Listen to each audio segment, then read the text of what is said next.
Hosted by you/efficient25625. This entire situation is kind of messed up, and honestly, I'm a bit heartbroken for my husband. Real names, I don't care. I'm Sean, 37M, my husband is Zach, 36M, and my son is 16, not saying his name. I divorced my ex-wife after she cheated on me throughout our entire marriage.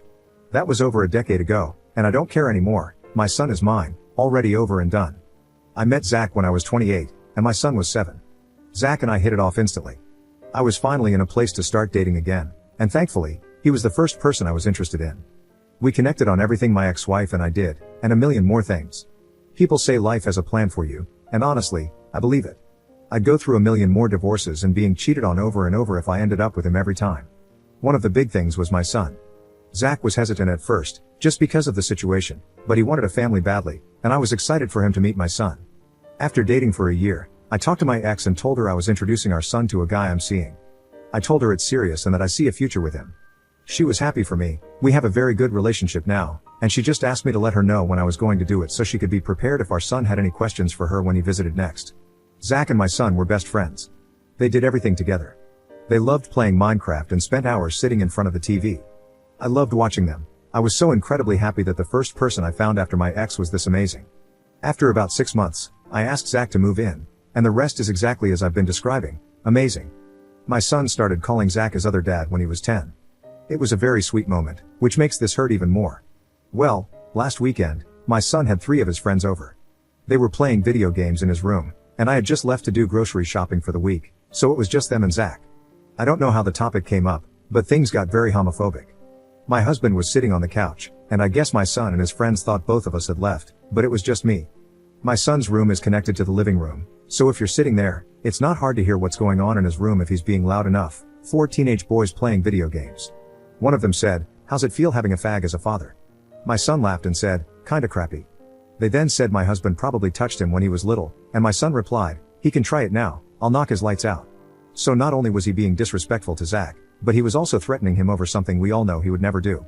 They kept saying things like, "Which one do you think takes it in the rear?" and, "Probably the fag, at least your real dad still likes women." Just a bunch of hateful stuff. My husband sat there, listening to it all, silently crying. I got home about 2 hours later to find my husband sitting in his car with a bag packed, waiting for me so he could leave but didn't want to leave my son alone. I asked what was going on and why he was leaving, and he told me everything. I tried to understand as best I could. I insisted that my son wasn't serious, that he was just being a stupid kid acting tough with his friends, but it didn't matter, the damage was done. Zach left, and I went inside and went off on my son. His friends left, and I spent a good 3 hours going back and forth with him. At first, he was very unapologetic and kind of agreed with his friends. I asked if he actually thought my husband had sexually abused him when he was younger, and he said, "No, but kids block those kinds of memories out, so really, who knows?" I told him to pack his stuff, he's going to live with his mother. For context, his mom lives 3 hours away, which means a new school, new friends, if any, and less private space, as he'd have to share a room with his stepbrother. Just everything you'd expect from going from being an only child in a house to one of 4. My son instantly changed his attitude. He was crying and begging me not to send him away, saying he didn't mean it and was just lying to seem cool in front of his friends. I asked why he doubled down after they left, and he didn't have an answer. I told him to pack his stuff, he's leaving in the morning. I called my ex, told her the situation, and she agreed that he needs something drastic because what he did was not okay at all. Fast forward to now, and my husband is back, but he cries every night. Honestly, it feels like he's mourning, which I don't want, because when you mourn, you don't get over someone, you just become as close to indifferent as possible to keep living your life without them. I don't want that. I want my husband and my son to have that strong bond I know they have, and I don't want them to throw it away over this. I don't agree with what my son did, but those kinds of accusations can, at a minimum, ruin someone's life and, at worst, end it. I'm disgusted with my son. He calls me every day, telling me he misses me and Zach and wants to come home. I stay strong on the phone, but afterward, I break down, and my husband tries to console me. He tells me my son can come back and that he will leave, but I won't do that. I just don't know what to do. I miss my son, and I miss coming home to see them spending time together. I've thought about therapy for him, but he said no.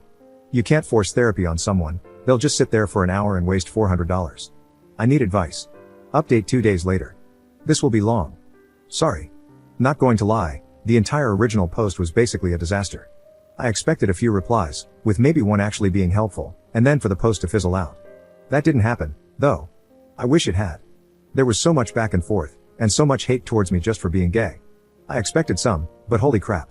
I was done with that post when someone suggested that my husband and I both abused my son sexually. Just no. Total disaster. I thought living in the middle of nowhere in Montana was bad with the homophobic crap I deal with.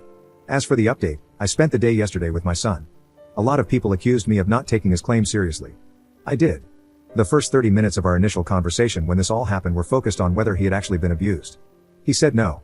I asked again when I got there, and I made sure to let him know that there's no one I believe over him, and he wouldn't be punished for telling the truth, whether he was abused or not, but I needed to know.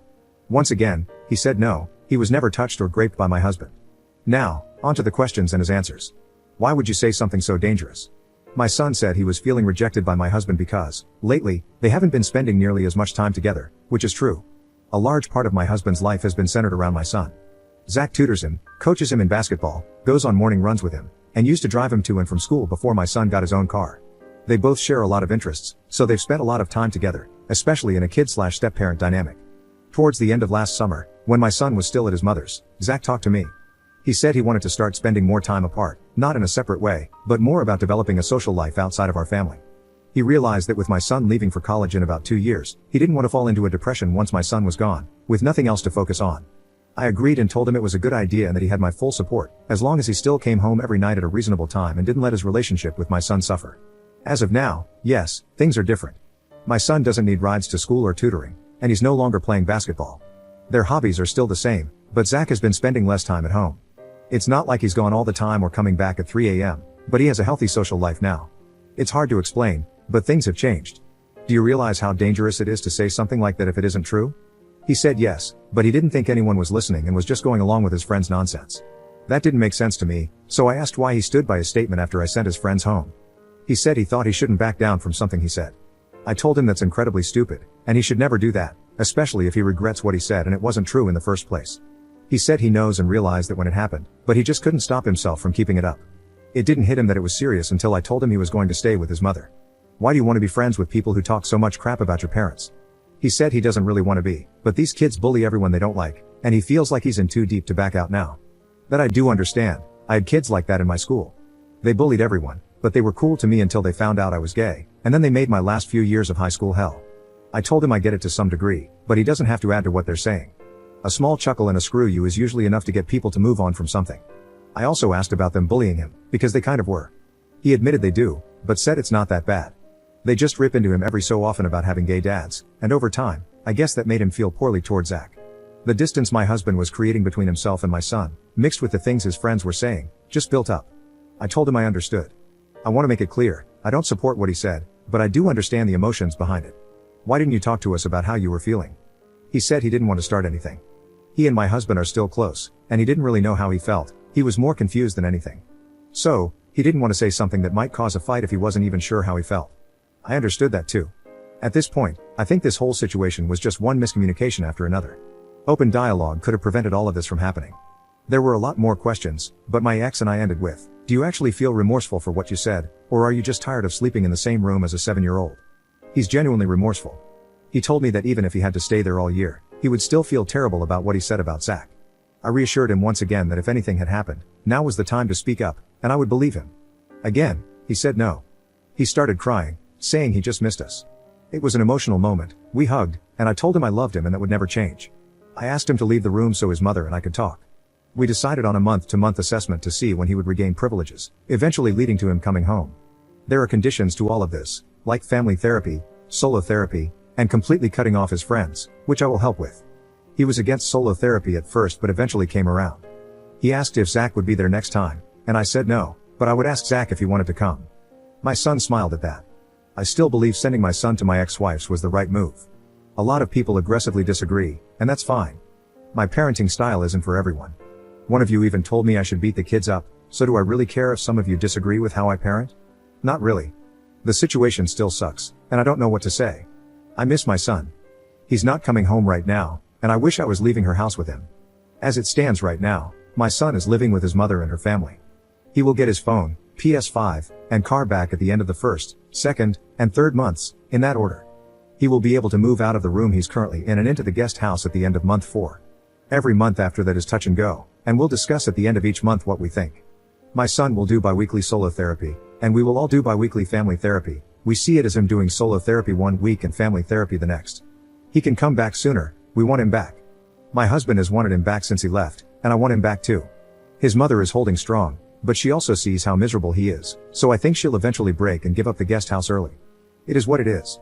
At the end of the night, my son asked if Zach would want to hear from him so he could apologize. I told him yes. I've told him yes a few times now. Zach would love to hear from him. I doubt he'd even have to wait longer than one ring before Zach picked up. My son called him as I was leaving, so I know they spoke, though I don't know what about. When I got home, Zach was feeling like crap and blaming himself for all of this. I told him it's no one's fault, we just needed to talk to each other more. All in all, I do think my son is remorseful. I believe he was just feeling trapped and isolated in a bad situation and didn't know how to get out of it. I feel for him, and I wish I had seen what was happening sooner. Thank you all for the advice, or most of you, anyway. Some of you were just nasty and hateful. But someone on my first post, I think called Stoner Therapist or something like that, gave really good advice. I didn't say it on that post, but if you read this, good stuff, thanks for it. The next update will be when he comes home. Hopefully, that'll be soon. Thanks, y'all. Editor's note. Ops said they would provide an update, but their account has been suspended. If we do get an update, it will be under a different account.